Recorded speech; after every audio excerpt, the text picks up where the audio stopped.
هذا دواء محظور او غير موافق عليه حتى الان، يستخدمه الملايين ويصرفوا عليه مليارات. يعني عادة الدواء غير المصرح به لا يمكن ان يكون بهذا الانتشار وبهذا الثمن وبهذا العائد. نتحدث عن دواء في العالم يقبل عليه المشاهير،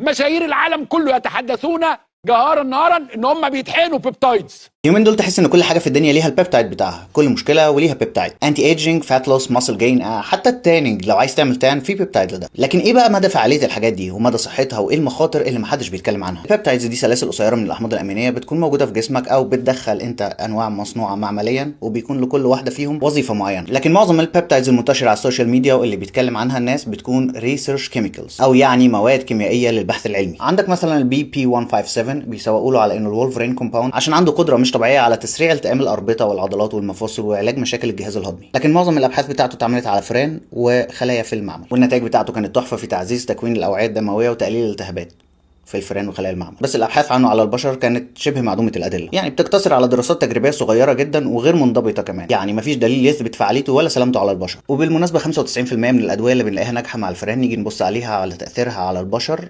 بنلاقيها فاشله. وفي نوع بيبتايد كمان اسمه تي بي 500 او ثايموسين بيتا 4، وده برضه بيتسوق له لتسريع الاستشفاء العضلي وتقليل الالتهابات، وغالبا بيستخدموه مع بي بي 157 ككومبو مع بعض. وهم فعلا مشابهين لبعض، حتى ان الابحاث برضه بتقتصر بشكل كبير على النماذج الحيوانيه، وبرضه مفيش اثبات لفعاليته او سلامته للاستخدام البشري الروتيني في التجارب السريريه خالص. بس الاثنين دول بالذات عليهم كلام كبير قوي محتاجين نعرفه ونفهمه. احد اكبر مخاوف الاطباء من استخدام النوعين دول بالذات ان هم بيقدروا يحفزوا تكوين الاوعيه الدمويه اللي هو الانجيوجينيسيس، ودي حاجه ممتازه لشفاء الاوتار. بس الاطباء بداوا يحذروا من ان الاليه دي نفسها هي اللي بيستخدمها الاورام السرطانيه للنمو والانتشار. ركز معايا علشان مفيش دليل قاطع على ان البيبتايدز دي بتسبب سرطان، لكن الخوف النظري هو انها ممكن تسرع من نمو الاورام الموجوده بالفعل ولم يتم اكتشافها. النوع اللي بعده برضه اتسالت عليه كتير اللي هو بيبتايد جي اتش كي سي يو او جي اتش كي كوبر. ده بيبتايد طبيعي بيتكون من 3 احماض امينيه مرتبطه بايون نحاس، بيشتغل كمعدل جيني او جين موديوليتور. اظهرت الابحاث انه يقدر يعمل اعاده ضبط او ريست للتعبير الجيني لالاف الجينات. فهو بناء على الميكانيزم ده ليه كذا استخدام، منهم تجديد البشره ومكافحه التجاعيد، وده مثبت علميا. الاستخدام الموضعي ككريم،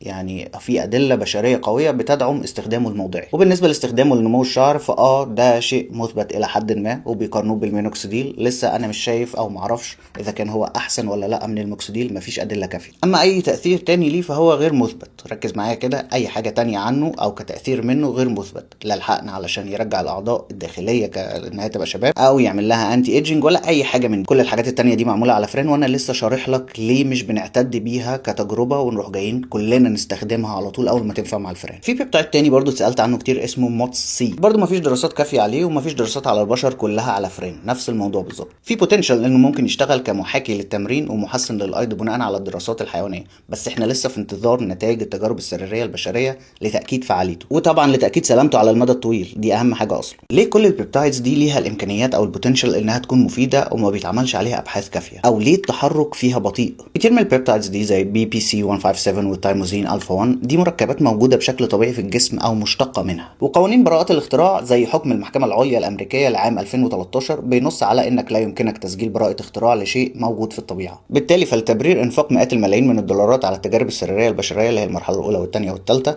هتحتاج شركات الأدوية لحاجة تضمن احتكارها السوق لعدة سنوات علشان تسترد استثمارها ده. من غير براءة اختراع ممكن أي شركة منافسة تنتج نفس البيبتايدز بمجرد إثبات فعاليتها، وده طبعا هيدمر العائد على الاستثمار أو ROI اللي هي Return on Investment بتاع الشركه اللي مولت كل ده. طب هل ده معناه ان خلاص الحاجات دي مفيش امل اننا نستخدمها او نحصل عليها بشكل مضمون؟ لا، في شركات الادويه لما بتهتم بالبيبتايدز بتاخدها وتعدل فيها تعديلات هيكليه، فبتخليها جزيئات جديده قابله للحصول على براءه اختراع. اقرب مثال على ده هو السيماجلوتايد او اللي هي اوزمبيك. اوزمبيك دي مش هي هرمون GLP-1 الطبيعي اللي جواك، هي نسخه معدله معمليا منه علشان تزود فتره بقائها في الجسم. التعديل ده بالمناسبه بتمتلكه شركه نوفو نوردسك وبتكسب من وراه مليارات الدولارات كل سنه. فهو في امل طبعا، محدش هيسيب كنز زي ده من الفلوس ولا من الاحتمالات الانفعالات الصحيه الرهيبه اللي ممكن تكون وراها. لكن انت لحد ما يكون عندك الحاجات دي متوفره بشكل رسمي، عندك مخاطر كبيره جدا جدا بتواجهك وانت بتشتريها بشكل غير رسمي. اولا انها حرفيا غير معدل للاستخدام البشري، وانها مواد كيميائيه للبحث العلمي، يعني لسه مش معروف بالكامل تاثيرها. كمان انت لما بتشتريها بشكل غير رسمي انت ما بتكونش ضامن النقاء. هي ممكن يكون مكتوب عليها انها 99% بيور، بس لما جت وكاله يساعده عملت دراسات واختبارات مستقله